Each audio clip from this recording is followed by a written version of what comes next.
குட்டீஸ், நம்ம கதையில் ரவின்னு ஒரு சிறுவன் அவன் வாழ்க்கையில் நடந்த சம்பவத்தை சொல்கிறான். கேட்போம்மா? நான் தான் ரவி.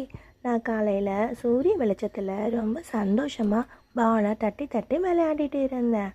அப்போ மரத்துலேருந்து ஒரு பறவையோட கூடு விழுற சத்தம் கேட்டுச்சு. போய் பார்த்தப்போ ரொம்ப கஷ்டமாக இருந்துச்சு. ஏன்னா ரொம்ப நாளுக்கு முன்னாடி அந்த கூடு எப்படி இருந்ததுன்னு எனக்கு தெரியும். அதனால தான் நான் எப்படியாவது பறவைகளுக்கு ஹெல்ப் பண்ணணும்னு யோசித்தேன். என்ன பண்ணலான்னு நினச்சேன். உடனே ஓடி போய் குடுவையில் பறவைகளுக்கு தானியம் வச்சேன். பறவைகள் சாப்பிட்டு அழகாக சிறகடிச்சது. மரத்தில் பறவைகளுக்கு கூடு கட்டி கொடுத்தேன். பறவைகள் அதோட குட்டி பறவையோட சந்தோஷமாக வாழ்ந்துச்சு. கொஞ்ச நாள்லேயே அந்த தோட்டத்தில் இருக்கிற எல்லா பறவைகளும் எனக்கு ஃப்ரெண்ட்ஸ் ஆயிட்டாங்க. என்னோட ஃப்ரெண்ட்ஸுங்க எல்லாருக்கும் இதெல்லாம் சொன்னேன். அவங்களும் ரொம்ப சந்தோஷப்பட்டாங்க.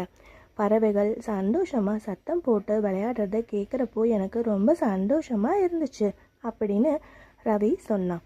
புரியுதா குட்டீஸ்? ஒரு சின்ன உதவி கூட பெரிய சந்தோஷத்தை தரும். இந்த கதை உங்களுக்கு பிடிச்சிருந்தா லைக் பண்ணுங்கள், ஷேர் பண்ணுங்கள், கண்டிப்பாக சப்ஸ்கிரைப் பண்ணுங்கள். பை பை குட்டீஸ்.